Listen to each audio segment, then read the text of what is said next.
Ok les gars, nouvelle vidéo sur NLT pour vous parler de comment rentrer un trade sur Bybit. Donc vous allez voir, c'est assez simple, je vais aller très rapidement parce qu'il n'y a pas besoin de s'éterniser là-dessus.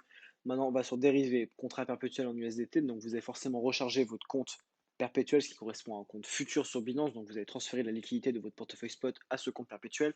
Maintenant, vous pouvez trade. Donc on va prendre, mettons, je sais pas, on est sur Ethereum. Je souhaite changer d'actif. Je clique sur Ethereum ici, je retourne sur le BTC. Voilà. En haut à ma droite, qu'est-ce que j'ai? Donc, avant toute chose, j'ai mon graphique à ma gauche, au milieu j'ai carnet d'ordre. À ma droite, j'ai tout ce qui va me servir à configurer mon trade. Au-dessus, j'ai isolé, croisé. À quoi ça correspond? Quand je suis en croisé, c'est tout simple, c'est-à-dire que si je suis liquidé sur mon investissement, donc j'investis 25 USDT, j'ai un portefeuille de 100 USDT, je suis en négatif, donc je suis en perte, je n'ai pas mis de SL pour diminuer mes pertes et fermer ma position, je peux être liquidé de la totalité de mon wallet. Tout simple, donc je perdrai la totalité de mon wallet. Maintenant, si je suis en isolé et que je investis 25 USDT et que je suis liquidé, je serai liquidé seulement sur les 25 USDT que j'ai investis et non pas sur le reste de mon wallet. Voilà. Maintenant, on a vu en dessous, il y a des effets de levier, donc 5,5. À quoi ça correspond? C'est assez simple. On est sur le Bitcoin, on prend un exemple rapide. Vous investissez 100 USDT sur le Bitcoin, je vais vous appliquer un levier x5 comme je viens de le faire. Vous investissez donc 500 USDT dans le Bitcoin. Si la valeur de ce dernier augmente de 5%, vous gagnerez 5% x 500. Donc ça fait du coup 25 USDT. À l'inverse, si Bitcoin perd 5% de sa valeur, vous perdrez 25 USDT.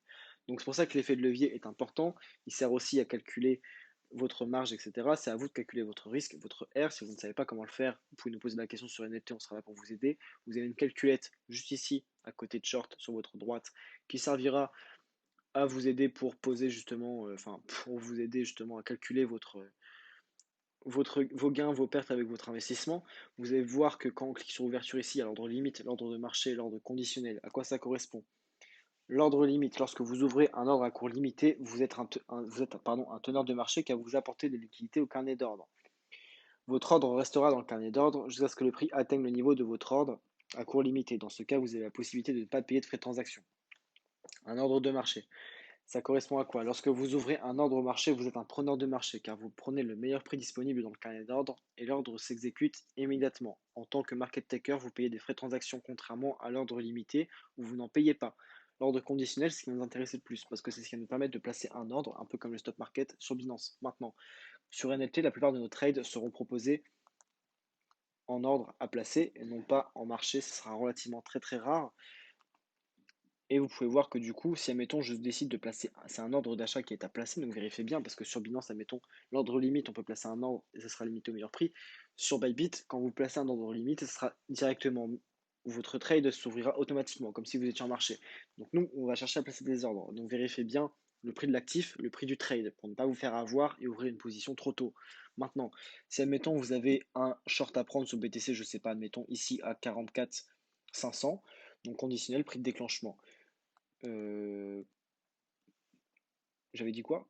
45 500, 44 500, ça me paraissait bizarre aussi. 45 500. Vous cochez le pop-up en longue juste ici. Donc take profit. Take profit, ça correspond au TP lors des trades. Donc ça va vous servir à récupérer vos gains. Le stop loss, le SL, ça va vous servir à diminuer vos pertes. Donc encore une fois, très important de les rentrer parce que si vous oubliez de take profit, bon, vous serez en bénéfice, mais vous pouvez louper le bénéfice à prendre. Si vous loupez le SL, vous pouvez le liquider. Donc veillez toujours faire attention à ça. Le take profit, on va le mettre, je sais pas, à 45 000, 46 000, voilà. Le stop loss, on va le mettre à 45 000, 44 900, voilà. Donc vous rentrez les coordonnées juste ici et vous ouvrez un long. Ah pardon, je vais mettre ma marge. Donc je mets ma marge aussi, c'est important de savoir calculer sa marge, comme je l'ai dit tout à l'heure avec les effets de levier. Donc là j'ai mis 100% pour ouvrir. Hop, voilà.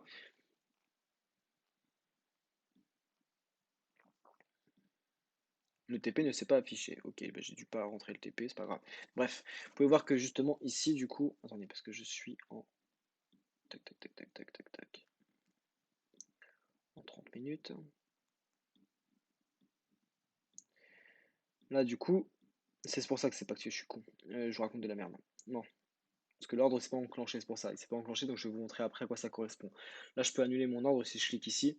Faut voir que dans conditionnel, j'ai un ordre qui est ouvert. Le prix n'a pas encore touché l'ordre en question, c'est pour ça que c'est pas encore déclenché. Je commençais à paniquer, je pensais que j'avais ouvert en marché, mais en fait pas du tout. Mais du coup, voilà. Donc si admettons, là je décide de fermer mon trade. Je vais vous montrer que si j'ouvre un trade en marché avec l'actif directement, donc on va partir sur un Je sais pas, il fait quoi là? Bon, il fait un W. Allez, on va écouter Tagado, on va ouvrir un long. Si j'ouvre un long avec TPSL, Take Profit, je mets, mettons, 46 000 de Take Profit. Stop loss, je mets un stop loss à 45 200. J'ouvre en prix de marché tout de suite, voilà. Donc, on ouvre un long. Hop, je mets ma marge. Le passage à l'ordre a échoué, forcément le take profit est trop au-dessus, donc je mets 46 400.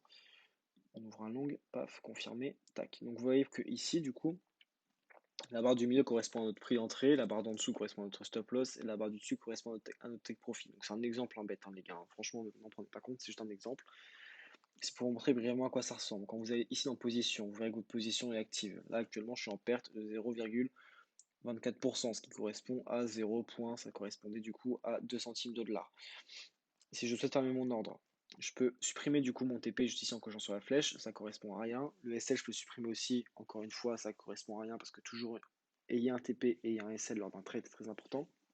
Vous pouvez clôturer votre trade en appuyant ici sur limite, donc ça fermera le trade en limite. Si vous fermez en marché, ça le fermera du coup instantanément, mais vous aurez un petit peu de frais de transaction. Et voilà, concrètement, voilà à quoi ça ressemble et comment prendre un trade sur Bybit. Donc c'est relativement très simple. Sur téléphone, c'est à peu près la même chose, c'est même beaucoup plus simple. Donc je vous invite à essayer de le faire sur téléphone. Ici, vous avez une calculette juste au-dessus, ça vous sert aussi à calculer du coup vos risques, etc. Qu'est-ce que vous allez gagner, qu'est-ce que vous allez perdre, etc. De toute façon, ce sera prédéfini quand vous allez cocher la case TP. Je suis au-dessus, donc admettons, je mets 100% tout de suite en ordre marché, je mets un TP à 49 000. Vous pouvez voir que si, avec mon investissement de base, si je TP à 49 000, je vais gagner 3,18 USDT, donc 3,18 $. Donc voilà, donc cette vidéo, c'est un petit tutoriel assez rapide pour vous montrer comment ça fonctionne. Si vous avez vraiment d'autres questions, n'hésitez pas à nous les poser sur NLT, on se fera un plaisir de vous répondre. Mais encore une fois, veillez toujours à ce que ce soit en isolé. Essayez de bien calculer votre marge, votre levier pour votre risque, c'est très important. Et toujours en conditionnel aussi, mettez principalement le prix en dernier parce que du coup, si vous mettez en indice, etc., il se peut que la paire enfin, que l'actif en question et que votre ordre ne soit pas pris comme on peut l'avoir sur Binance. C'est pour ça que moi, je commence à trade de plus en plus sur Bybit pour me familiariser de plus en plus avec la plateforme et je vous invite à faire de même. C'est une plateforme qui est forcément en voie de développement encore actuellement, donc il y aura sûrement des nouveautés, des choses qui vont s'améliorer petit à petit. Donc, c'est important de savoir la prendre en main parce que du coup, je pense travailler dessus de plus en plus. Voilà. Donc, c'est tout pour cette vidéo rapide et express. Maintenant, clôture ici, ça sert à clôturer un trade. Donc voilà. Donc, on va fermer notre ordre juste là, donc au prix de marché. Tac. Donc, mon ordre est clôturé, ça y est. Et voilà.